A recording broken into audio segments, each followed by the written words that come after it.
Hello, and welcome to another edition of our video Q&A series with Quilter Cheviot's Head of Charities, William Reid. Today we'll be talking about inflation and its impact on charities.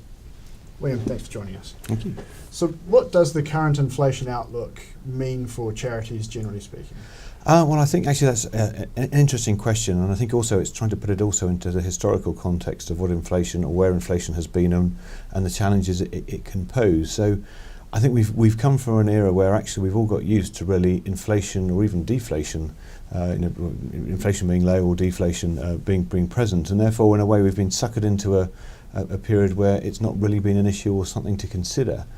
But I think at the back of your mind you have to remember that if inflation averages at 3%, which it could very easily do over the longer term, that if you look at your investment portfolio today, to maintain its equivalent purchasing power in 25 years' time, you've got to double the value of it, the value today, to be able to take that into account. And again, I think if you look at historical levels of inflation, everyone tends to think back to the days of Weimar Republic in Germany. There you had prices doubling just under every 4 days. Then everyone tends to think of Zimbabwe in 2008, where actually they were making you pay for your drinks before you went out for your round of golf because they'd have gone up by the time you came back in. Actually their prices were doubling at one point every 24 hours. And actually I think the worst was actually back in Hungary in 1946, where you had prices doubling every 15 hours. Now, we're certainly not expecting that, but also, again, for, dare I say, the younger members of the charity movement today, do remember in 1975, inflation in the UK was over 24%.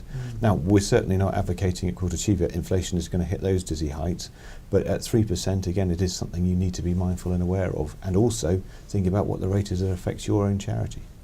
And what can investors do from a charity investment portfolio to safeguard against a leap that might be just beyond what is forecast at the moment or at the upper end of it? Well, I think all things it comes down to, again, if you're looking at investments and you want those to be a sensible and sustainable source of income as well to support the charity, as well as also, again, going back and preserving the real value of the capital for the future beneficiaries, I think really the key there is looking at what is a sustainable level of withdrawal from your portfolio that should be able to cope with variations in the level of inflation.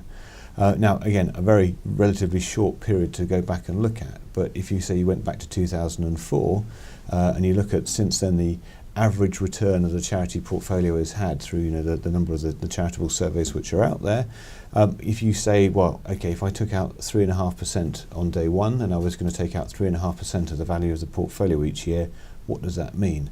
Well, what that would mean today is that the capital value of your portfolio would be ahead of inflation. So again, you've preserved the real value for future beneficiaries. And in terms of that income payment would actually be ahead of inflation. So actually, the 3.5% you're taking out today would be a bigger sum, but also you'll be delivering greater impact.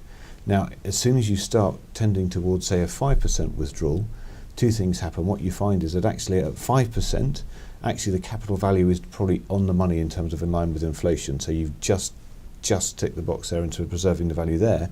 But actually that 5% you're spending in real terms is actually worth less than the 5% you were taking back out in 2004. So it doesn't mean it's right or wrong. And again, there's the argument about the money a charity gets in, it should spend instantly. And so again, it comes down to thinking about what is the timeline of your spending commitments, how soon do you want to spend that money, and what does the future hold. But if you are looking at the long term, think clearly about what is sustainable for taking out from your portfolio to ensure, again, that you can still enjoy the same benefits in years ahead. And from an investment perspective, are there any particular sort of asset classes or strategies that charities could pursue that maybe give them a bit more protection against inflation? Well, I think as ever, it's when you're looking at the different asset classes which are out there, you can go and buy gilts, and by definition, if they're conventional gilts, you're locked in with and corporate bonds, you're getting a fixed rate of income payment or interest payment, and actually the capital value isn't going to move. So in essence, there is no protection against inflation in that asset class. You can buy index-linked gilts, which again are linked to inflation, but also you have to bear in mind what you think is going to happen in the fixed interest market, which has obviously had a phenomenal years of success, but is probably at a turning point, I would argue. So again, I guess it's then looking at other opportunities, either in terms of the equity markets, which again, over the long term, tend to be a good way in which of preserving real value and also delivering sustainable income going forward.